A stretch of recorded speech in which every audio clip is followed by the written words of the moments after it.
이 시간 우리 함께 주님 앞에 찬양으로 영광 돌리며 나아가도록 하겠습니다.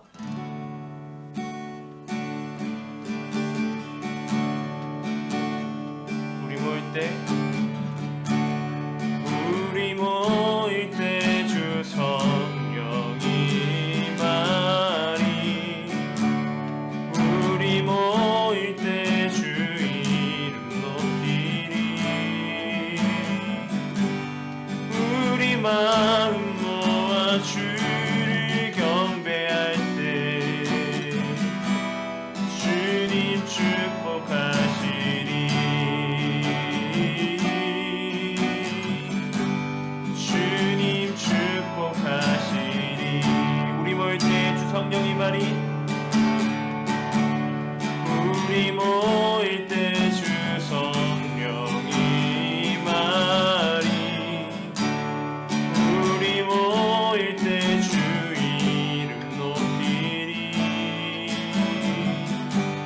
우리 마음 모아 주를 경배할 때 주님 축복하시리 주님 축복하시리 우리 한 번 더 우리 모일 때 주 성령이 말이 우리 모일 때 주 성령이 말이 우리 모일 때 주 이름 높이리 우리 마음 모아 주를 경배할 때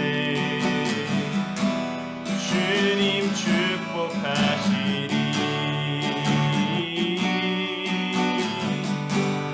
주님 축복하시리 우리 마음 모아 주를 경배할 때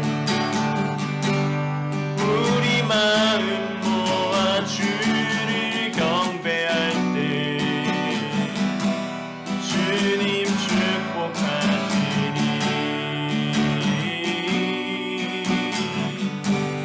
주님 축복하시리 우리 마음 모아 주를 경배할 때 우리 마음 모아 주를 경배할 때 주님 축복하시리 주님 축복하시리 우리 마지막으로 우리 한 마음 모아 주를 경배할 때 우리 마음 모아 주를 경배할 때 주님 축복하시리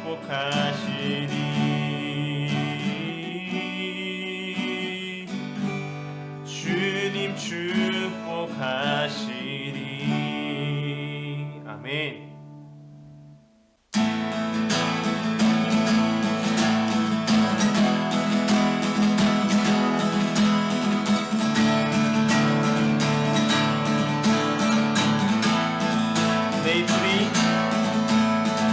내 입술이 주이며 내 호흡이 주를 섬기니 무엇이 나를 두렵게 하리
사라지게 영원히 주 찬양 찬양 내 영혼 춤추리 주 사랑이 내게 들어와 모든 두려움 사라지게 영원하신 그의 사랑 안에 나 거하리 주 사랑이 내게 들어와 주 사랑이 내게 들어와 모든 두려움 사라지게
세워버리라. 하나님의 나라는 무너지지 않으리. 믿음 다하여 그 나라 세워가리라. 주님 곧 오실 때까지. 시간에 우리 함께 기도하며 나아갈 때에 주님 믿음으로 우리 세워주시고 믿음으로 나아가게 해달라고 시간에 함께 기도하며 나아가도록 하겠습니다.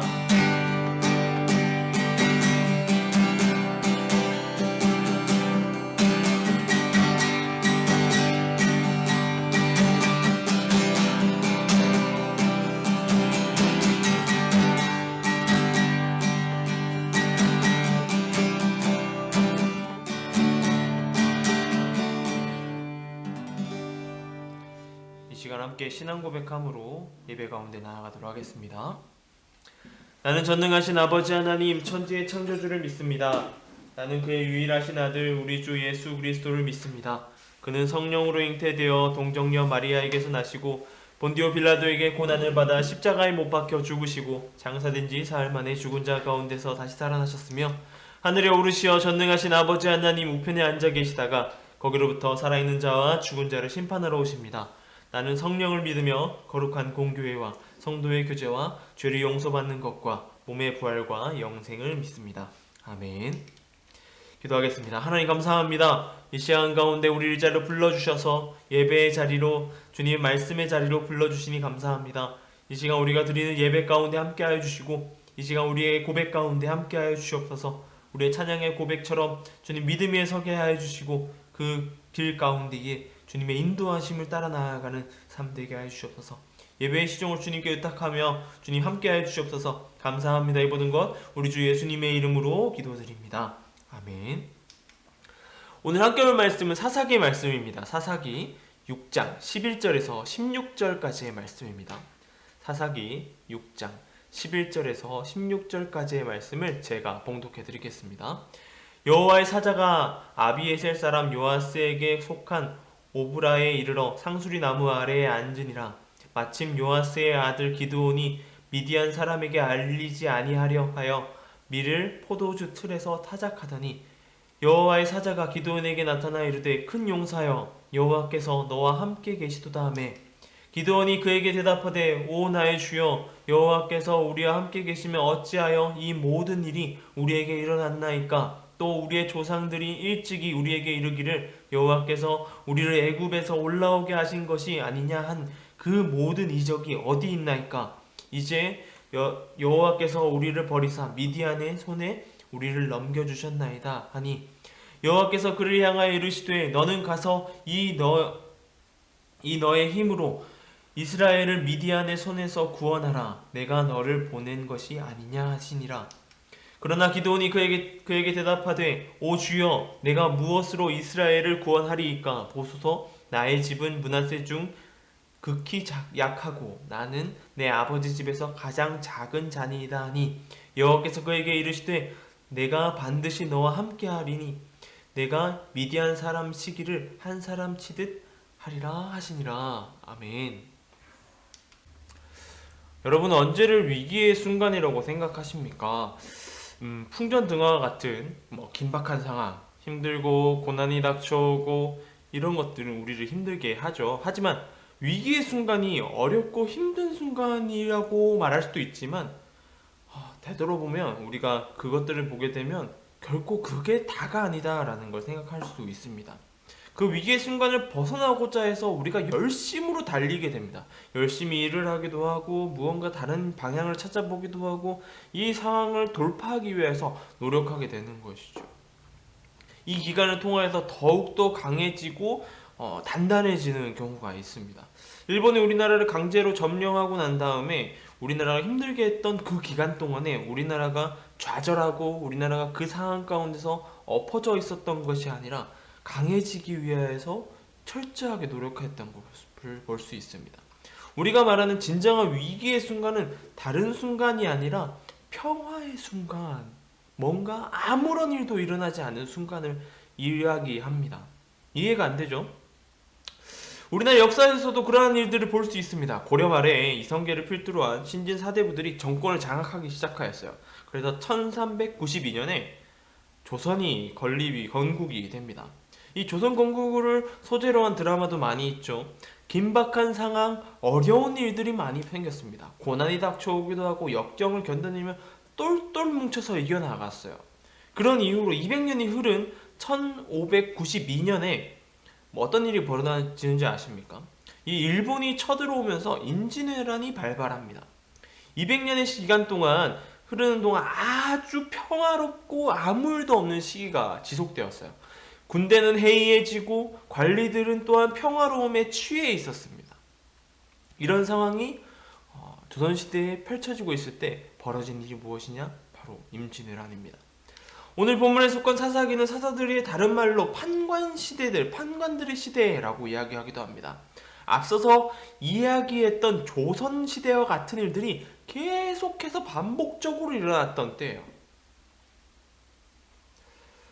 고난과 시련이 다가오면 그걸 힘들게 하는 백성들에게서 회개운동이 일어나고 또 하나님께서 사사를 세워서 구원하시고 백성들을 평온케 하여 주셨습니다. 그리고 평화의 시간이 찾아오면 그 평온의 시간 동안 다 또 하나님과 멀어지는 일들을 반복하게 됩니다.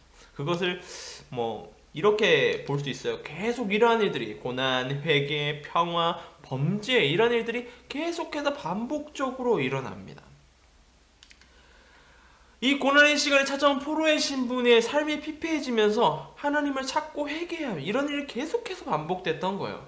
고난의 기간 동안에 세워주신 사사가 14명이 있습니다. 첫 번째 사사인 온니엘을 시작으로 사무엘서의 시작인 14번째 사사 사무엘까지 하나님께서 세워주십니다. 그 중에서 오늘 본 인물인 사사 기드온은 4번째 사사입니다. 기드온이 살았던 시기는 미디안으로 인해서 삶이 힘들었을 때였습니다. 미디안의 침략이 계속되고 약탈이 계속되었습니다. 계속되는 침략으로 삶이 점점 어려워진 거예요. 읽지 않았지만 6절의 말씀을 보게 되면 이렇게 말하고 있어요. 이스라엘이 미디안으로 말미암아 궁핍함이 심한지라 이에 이스라엘 자손이 여호와께 부르짖었더라 라고 말합니다. 약탈을 해가면 아무것도 남기지 않고 모조리 다 가져가 버렸어요. 그런 때에 하나님께서 기드온을 부르십니다. 기드온도 미디안 사람들을 피하여서 미디안 사람들을 모르게 그 포도주를 만드는 그 틀에서 타작을 하고 있었습니다. 밀을 타작하고 있었어요. 그때에 이스라엘을 위하여 하나님은 기드온을 부르고 계십니다. 오늘 기드온의 성품을 통하여서 하나님께서 사용하는 자가 어떤 사람인지 알기를 소망합니다. 먼저는 겸손한 사람, 기드온은 겸손한 사람이었습니다. 하나님께서 이스라엘 사사로 부르실 때에 내가 무엇으로 이스라엘을 구원하리까? 라고 대답했던 사람입니다. 자신의 무능함과 연약함을 하나님 앞에 드러내놓았다라는 것입니다. 이 기드온에게 이런 일도 있었어요. 미디안 족속을 크게 물리치고 승리한 후에 온 백성이 기쁨이 넘쳐 있었습니다. 그런데 한 족속만 기쁨이 없었어요. 누구냐면 바로 에브라임 사람들입니다.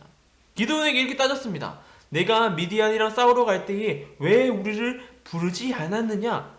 우리 어떻게 이렇게 대접하느냐? 같은 형제의 집합끼리 어떻게 이렇게 대접하느냐라고 말한 겁니다. 즉 기드온이 미디안이랑 싸우러 나갈 때에 자신이 속한 므낫세 지파와 그 인근 지파들에게 연락을 취했지만 어디에만 연락을 안 했냐면 에브라임 지파에게만 연락을 안 했습니다. 알다시피 므낫세와 에브라임은 요셉의 두 아들들이죠. 그 두 지파 형제 지파나 다름이 없습니다. 얼마나 안타까운 상황입니까? 기쁨의 순간이었지만 같은 민족끼리 이제 싸움이 일어날 수도 있는 상황인 거예요. 그때에 기드온은 에브라임 지파를 이렇게 달랩니다.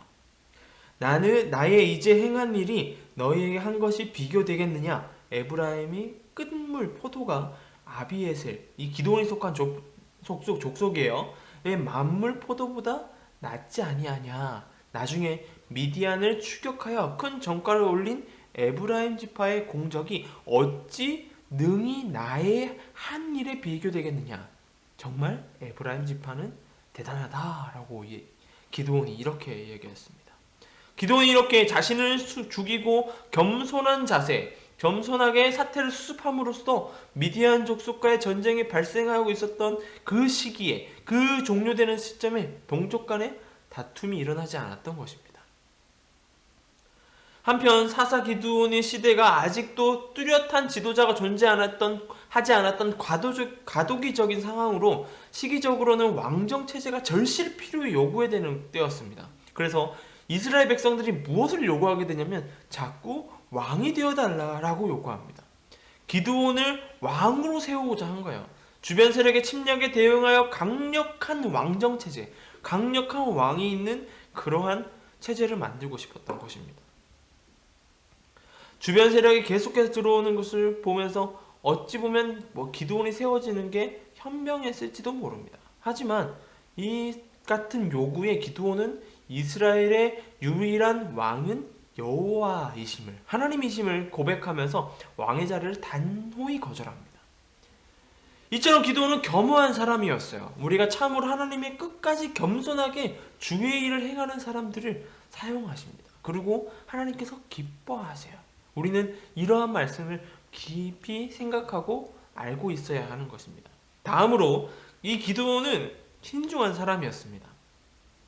기드온은 처음 소명을 받을 때에, 그리고 민족의 지도자로서 세움을 받을 때에 이것이 사실인지 아닌지 확인하기 위해서 하나님께 표징을 요구하였습니다. 어떻게 보면 이 기드온의 모습이 의심이 많고 마음이 연약한 사람이다 라고 판단할 수도 있습니다. 이렇게 하나님께 재차 표징을 요구한 것은 하나님에 대한 믿음이 연약했기 때문은 아니었습니다. 기드온은 자신의 표현대로 가장 보잘것없는 존재, 하나님께서 불러주셨기 때문에 어찌 이 일을 내가 감당할 수 있느냐라고 생각했던 사람입니다. 그렇기 때문에 그 심정으로 충분히 기드온이 요구할 수 있는 것들에 우리는 볼 수 있는 것입니다.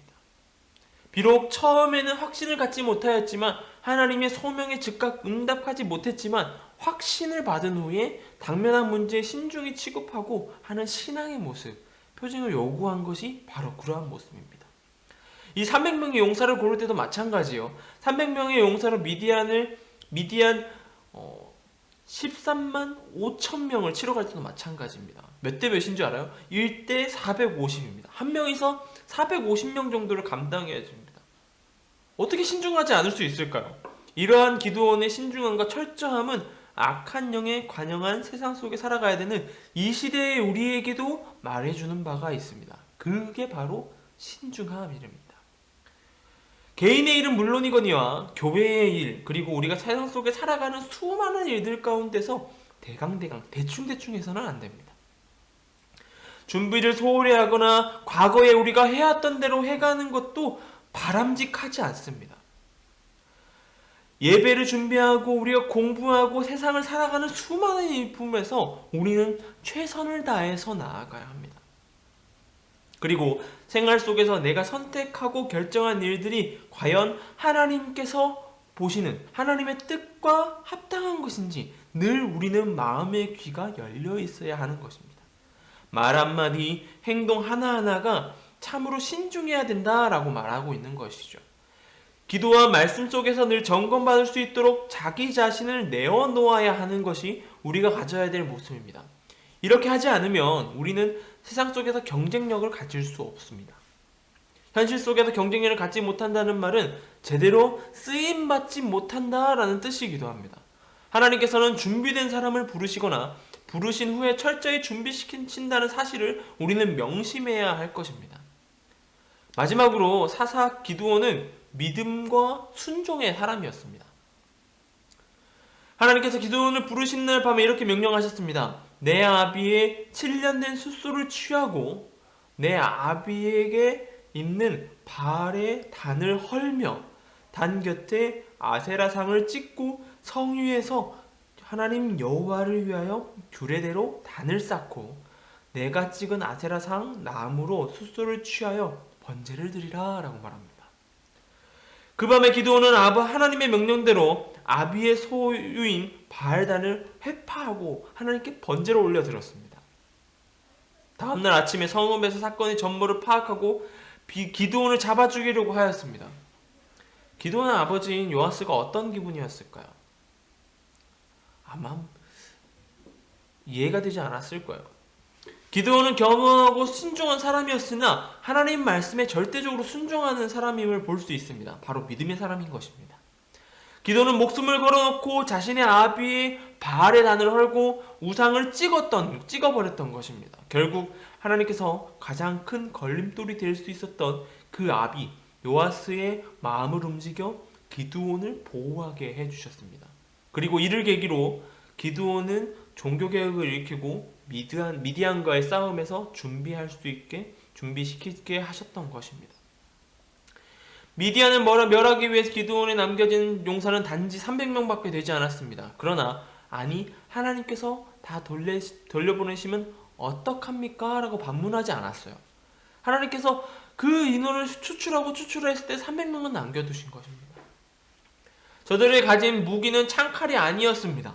뭐였냐면 횃불과 나팔, 항아리에 불과했습니다. 그러나 기드온은 하나님의 명령에 철저하게 순종했다라고 하는 것입니다. 인간의 책략이나 전술과 병법이 아니라 도저히 상식적으로 납득이 되지 않는 어려운 하나님의 방법에 순종했던 것입니다. 이것이 바로 기드온이 승리를 거둘 수 있었던 비결인 것입니다. 기드온은 비록 보잘것없는 미약한 존재였으나 인간의 약함을 들어 강하게 역사하실 수 있는 하나님만을 바라보는 절대 순종의 믿음이 있었기 때문에 이스라엘 민족이 도탄해서 이스라엘 민족의 힘든 삶에서 위기의 순간에서 건져낼 수 있었던 것입니다. 말씀에 철저히 순종하지 아니하면 믿음의 눈으로 보지 아니하면 우리는 하나님의 역사를 경험할 수 없는 것입니다.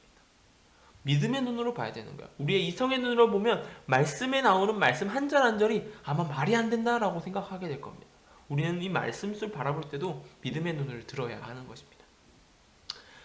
하나님께서는 기드온 같은 자를 부르십니다. 겸손하며 신중한 사람. 하지만 이것보다 중요한 것이 무엇이냐면 믿음으로 반응하는 것입니다.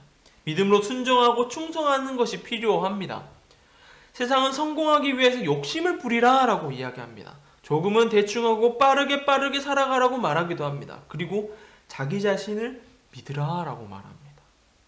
하지만 우리가 기억해야 될 사실은 이 땅의 주인, 만물의 창조하신 주님이 사용하시는 사람은 어떤 사람이냐면 겸손하고 신중하며 믿음으로 하나님 앞에 순종하는 사람이다 라고 하는 것입니다.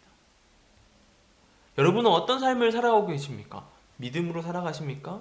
겸손한 삶을 살아가십니까? 아니면 신중한 삶을 살아가고 계십니까? 하나님께서는 그런 자를 부르고 계십니다.